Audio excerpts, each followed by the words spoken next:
অবশেষে এলো সেই মহেন্দ্রক্ষণ। ভারতীয় সময় অনুযায়ী ঘড়িতে ঠিক বেলা 3:01 শুভাংশু শুক্ল সহ 4 নভশ্চরকে নিয়ে ভাসতে ভাসতে প্রশান্ত মহাসাগরে নেমে এলো স্পেস এক্সের মহাকাশযান ড্রাগন।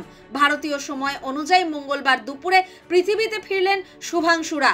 আমেরিকার ক্যালিফোর্নিয়ার সান দিয়েগো উপকূলে তখন অবশ্য রাত। নির্ধারিত সময়ে পৃথিবীর বায়ুমণ্ডলে প্রবেশ করে শুভাংশুদের ক্যাপসুল। এই সময় ক্যাপসুলের গতি ছিল ঘন্টায় 28,000 কিলোমিটার।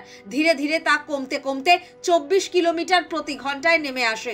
এরপর একে একে খুলে যায় 4টি প্যারাশুট।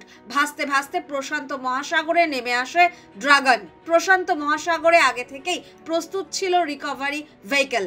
তৈরি ছিল স্পেস এক্সের একটি দল।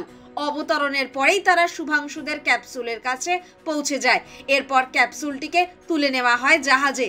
এর কিছুক্ষণ পর ক্যাপসুলের হ্যাচ খুলে যায়। ভিতরে ঢোকেন বিশেষজ্ঞদের দল। শারীরিক পরীক্ষার পর ভিতর থেকে বার করে আনা হয় 4 নভশ্চরকে। প্রথমে হাসি মুখে বেরিয়ে আসেন কমান্ডার পেগি উইটসন। এরপরেই বার করে আনা হয় শুভাংশুকে। তারও মুখে হাসি। হাত নাড়তে নাড়তে ড্রাগন ক্যাপসুল থেকে বেরিয়ে আসেন তিনি। ওদিকে ঘরের ছেলে ঘরে ফেরা নিয়ে ইতিমধ্যেই উচ্ছ্বাস শুরু হয়ে গিয়েছে শুভাংশুর শহর লখনৌয়ে। শুভাংশুর বাবা শম্ভু দয়াল শুক্লা ও মা আশা শুক্লা সংবাদ মাধ্যমকে জানিয়েছেন ছেলের এই সাফল্যে তারা গর্বিত। শুভাংশুকে শুভেচ্ছা জানিয়েছেন প্রধানমন্ত্রী নরেন্দ্র মোদীও। নিজের এক্স হ্যান্ডেলে তিনি লিখেছেন, ঐতিহাসিক অভিযান সেরে পৃথিবীতে ফিরে আসা গ্রুপ ক্যাপ্টেন শুভাংশু শুক্লকে স্বাগত জানাই।